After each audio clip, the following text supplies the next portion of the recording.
Good morning po sa inyo lahat. Isa pang muli yugto na ating daily Bible blessings.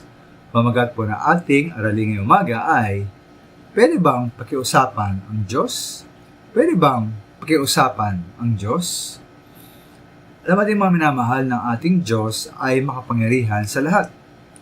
At kapag sinabi niya isang bagay, hindi ito maaaring mabago. Ito po nangyari po kay Moises sa Old Testament, Randipan. Ayon sa Deuteronomy chapter 3, 23 hanggang 27, niling po ni Moises na patawirin ng Diyos siya sa ibayan ng Jordan upang makita niya ang maganda at masaganang lupaing iyon, ang kaburulan at ang bundok Lebanon. Ngunit po si Moises po ay hindi pinakinggan ng Diyos sapagkat nagalit ang Diyos kay Moises dahil sa bansang Israel. Sa halip, umakyat na lamang si Moises sa tuktok ng Pisga upang tanawin ang paligid dahil hindi nga siya makatawid ng Jordan. Kaya po masasabi kong nakamangha ang nangyari sa Matthew 15, 22 hanggang 28. Doon po may isang ina na taga Kananae ang sumisigaw, "Panginoon, anak ni David, maawa po kayo sa akin.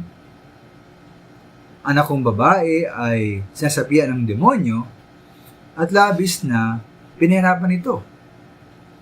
Ngunit po tila tinanggihan po ng ating Panginoon Hesus na tumugon sa nais ng babae. Dahil po ang babae hindi bahagi ng sambahayan ng Israel, samantalang sa mga niligaw na tupa ng Israel lamang, sinugo ang ating Panginoon Hesus. Sinabi ng Panginoon na hindi niya dapat kunin ang pagkain ng mga bata at ibigay sa mga aso. Ngunit po sumagot ang babae na mga aso man ay kumakain ng mumong nalalaglag sa hapag ng kanilang Panginoon. Ano po sagot ng ating Panginoon Hesus? Napakalaki ng iyong panampalataya. Mangyayari ang hinihiling mo. At yung mga minamahal, gumaling nga doon, noon din ang anak ng babae. Para po sa akin, ito nga po'y hamon na tayo po ay lumapit sa ating Panginoon na may pagtitiwala at pagkapakumbaba.